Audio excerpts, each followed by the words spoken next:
Chapter 15. The fortress of Hijarna had been crumbling slowly away for perhaps 1,000 years before the fifth Alderaanian expedition had spotted it, keeping its silent, deserted vigil over its silent, deserted world. A vast expanse of incredibly hard black stone, it stood on a high bluff overlooking a plain that still bore the deep scars of massive destruction. To some, the enigmatic fortress was a tragic monument, a last ditch attempt at defense by a desperate world under siege. To others, it was the brooding and malicious cause of both that siege and the devastation that had followed. To Card, for the moment at least, it was home. You sure know how to pick 'em, Card, Gillespie commented, propping his feet up on the edge of the auxiliary comm desk and looking around. How'd you find this place, anyway? It's all right there in the old records, Card told him, watching his display as the decrypt program ran its course. A star map appeared, accompanied by a very short text. Gillespie nodded towards Card's display. Klingon's report? Yes, Card said, pulling out the data card. Such as it is. Nothing, right? Pretty much. No indications of clone traffic anywhere on Paderas, Chaswa, or Joyoil. Gillespie dropped his feet off the table and stood up. Well, that's that then, he said, stepping over to the fruit rack someone had laid out on a side table and picking himself out a dribless fruit. Looks like whatever the Empire had going in Oris sector has dried up, if there was anything going through there in the first place. Given the lack of a trail, I suspect the latter, Card agreed, choosing one of the cards that had come from his contact on Bespin and sliding it into the display. Still, it was something we needed to know, one way or the other. Among other things, it frees us up to concentrate on other possibilities. Yeah, Gillespie said reluctantly as he went back to his seat. Well, Card, this whole thing has been kind of strange. Smugglers, I mean, doing this kind of snoop work. Hasn't paid very much either. I've always told you we'll be getting some reimbursement from the New Republic. Except that we don't have anything to sell them, Gillespie pointed out. Never known anyone yet who paid for no delivery. Card frowned over at him. Gillespie had produced a wicked-looking knife from somewhere and was carefully carving a slice from the dribless fruit. This isn't about getting paid, he reminded the other. It's about surviving against the Empire. Maybe for you it is, Gillespie said, studying the slice of fruit a moment before taking a bite. You've got enough sidelines going that you can afford to lay off business for a while. But, see, the rest of us have payrolls to meet and ships to keep fueled. The money stops coming in. Our employees start getting nasty. So you and the others want money. He could see Gillespie brace himself. I want money. The others want out. It was not, in retrospect, exactly an unexpected development. The white-hot anger towards the Empire that had been sparked by that attack on the Whistler's whirlpool was cooling, and the habits of day-to-day business were beginning to reassert themselves. The Empire's still too dangerous, he said. Not to us, Gillespie said bluntly. There hasn't been a single blip of Imperial attention directed towards us since the whirlpool. They didn't mind us poking around Oris sector. They didn't even come down on Mazik for that thing at the Bilbringi shipyards. So they're ignoring us, despite provocations to do otherwise. Does that make you feel safe? Carefully, Gillespie sliced himself off another piece of fruit. I don't know, he conceded. Half the time I think Brask's right, that if we leave the Empire alone, it'll leave us alone. But I can't help thinking about that army of clones Thrawn chased me off Yukio with. I start thinking that maybe he's just too busy with the New Republic to bother with us right now. Card shook his head. Thrawn's never too busy to chase someone down if he wants them, he said. If he's ignoring us, it's because he knows that's the best way to quiet any opposition.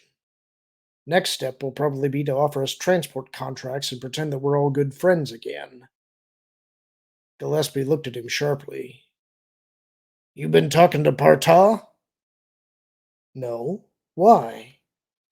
She told me 2 days ago that she's been offered a contract to bring a bunch of sublight engines to the Imperial shipyards at Ord Tracy. Card grimaced. Has she accepted?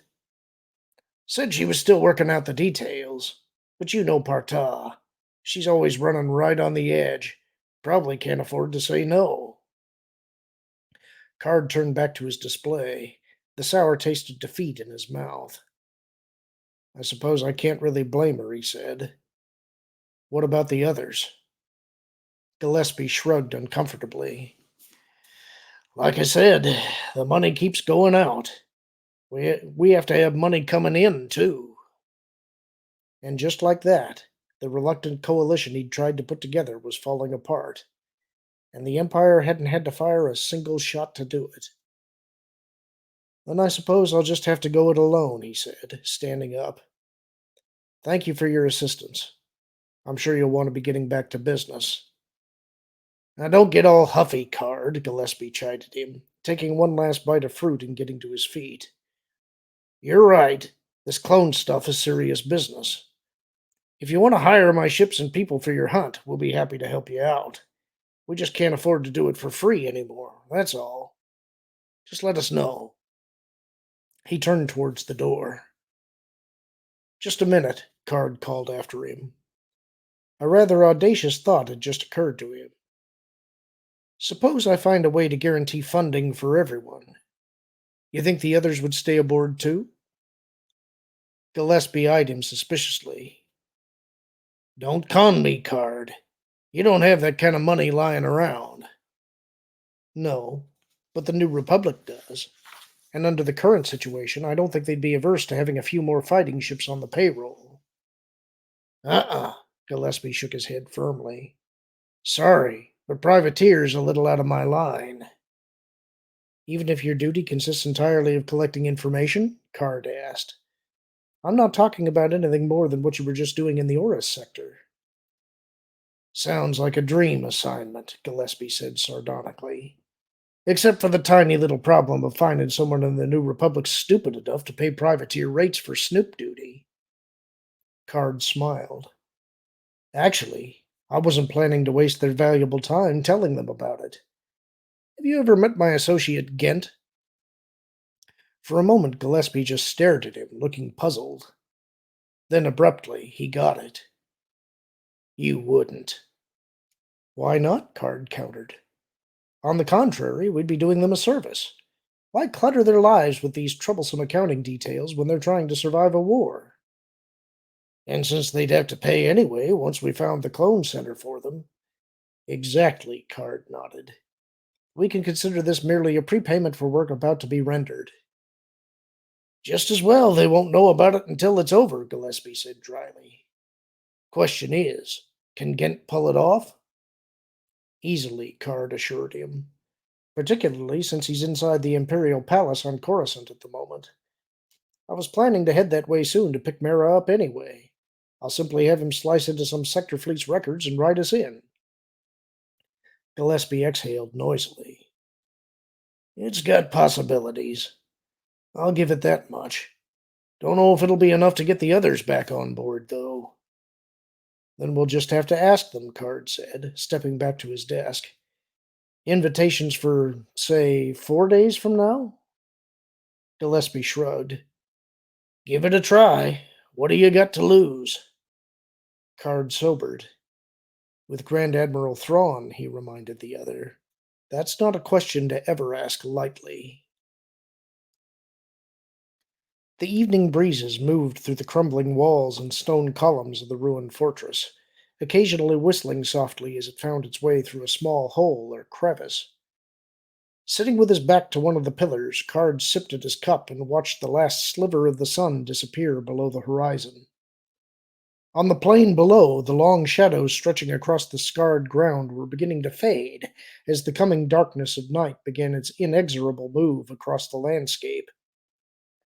All in all, rather symbolic of the way this galactic war had finally caught up with Card himself. He took another sip from his cup, marveling once again at this whole absurd situation. Here he was, an intelligent, calculating, appropriately selfish smuggler who'd made a successful career out of keeping his distance from galactic politics. A smuggler, moreover, who'd sworn explicitly to keep his people out of this particular war. And yet, somehow, here he was, squarely in the middle of it. And not only in the middle of it, but trying his best to drag other smugglers in after him. He shook his head in vague annoyance. This exact same thing, he knew, had happened to Han Solo sometime around the big Yavin battle.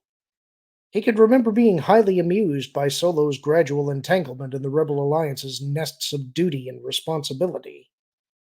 Looking at it from the inside of the net, the whole thing wasn't nearly so entertaining.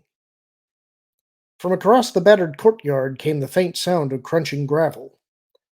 Card turned to look at the line of stone pillars in that direction, his hand dropping to his blaster.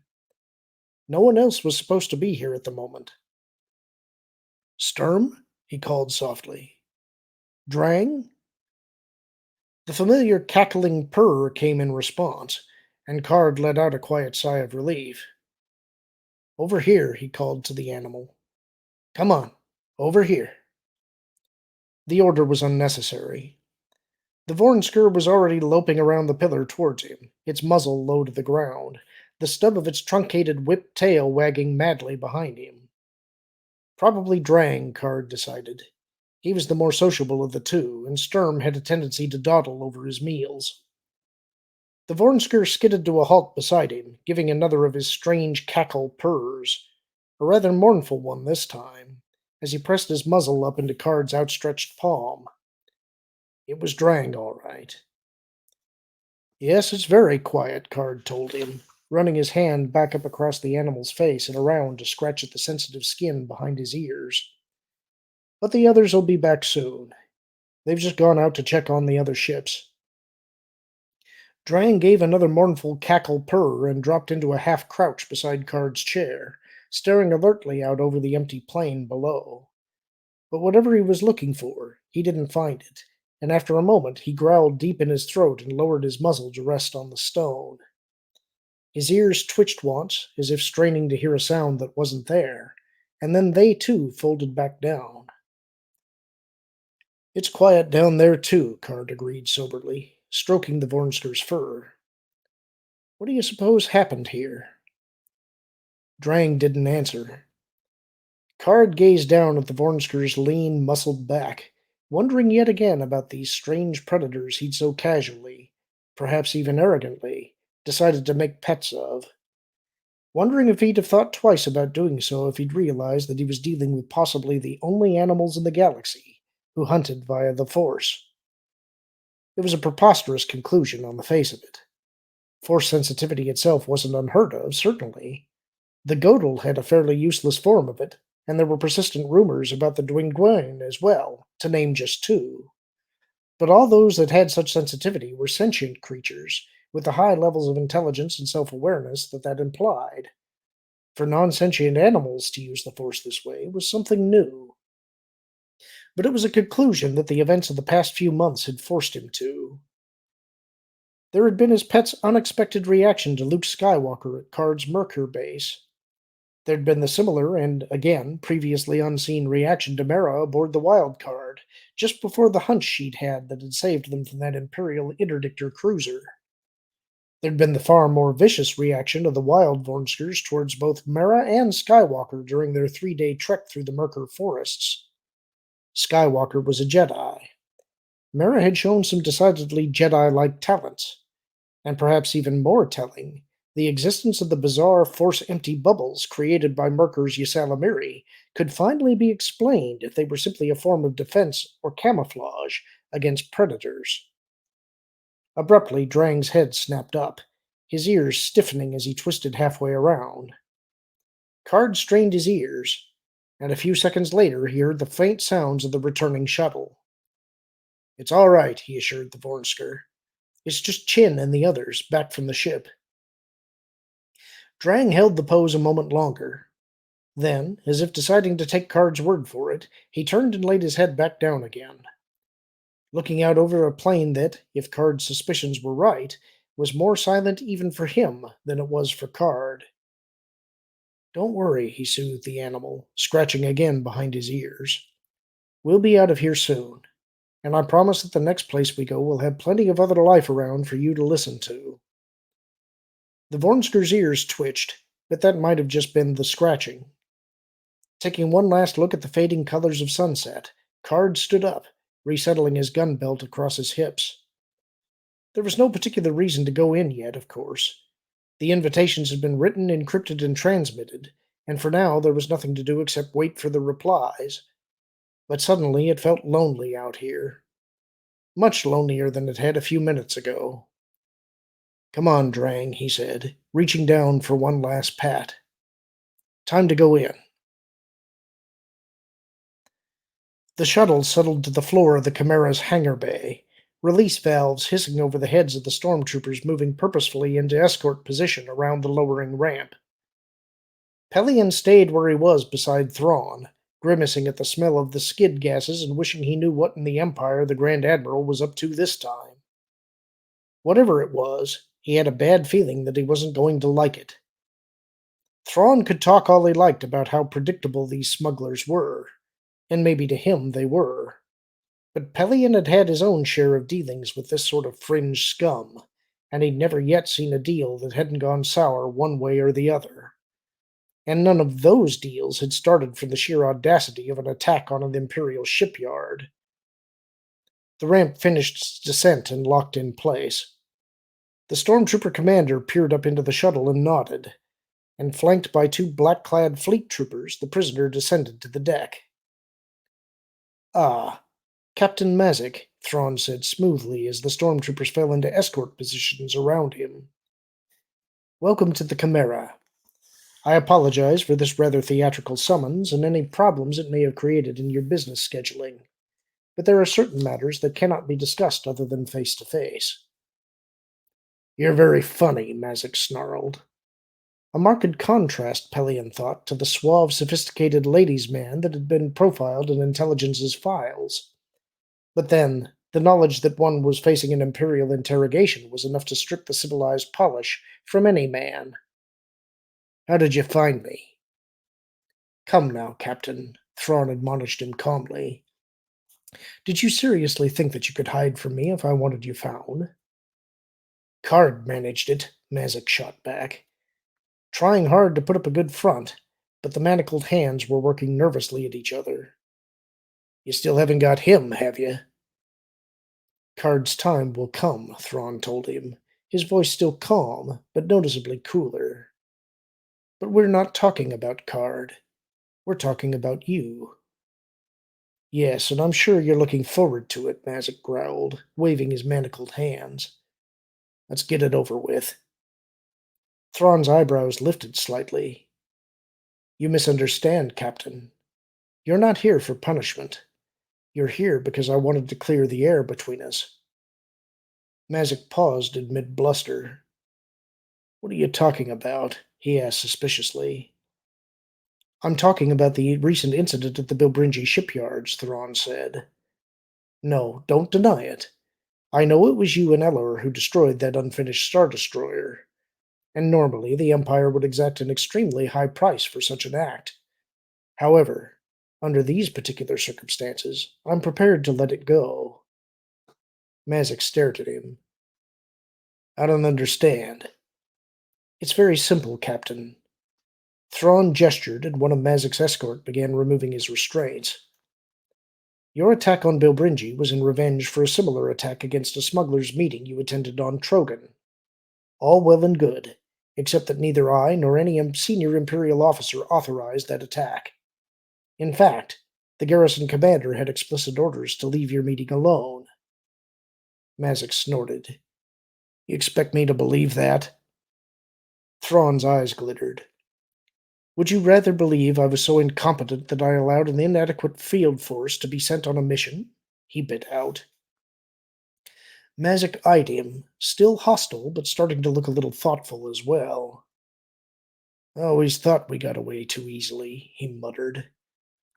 Then we understand each other, Thrawn said, his voice calm again. And the matter is settled. The shuttle has orders to take you back to your base. He smiled faintly. Or rather, to the backup base your ship and crew will have fled to by now on Lemra. Again, my apologies for the inconvenience. Mazik's eyes darted around the hangar bay, his expression halfway between suspicion that this was a trick and an almost painfully eager hope that it wasn't. And I'm just supposed to believe you? He demanded. You're welcome to believe anything you wish, Thrawn said. But remember that I had you in my hand, and that I let you go. Goodbye, Captain. He started to turn away. So who were they? Mazik called after him. If they weren't Imperial troops, I mean. Thrawn turned back to face him. They were indeed Imperial troops, he said.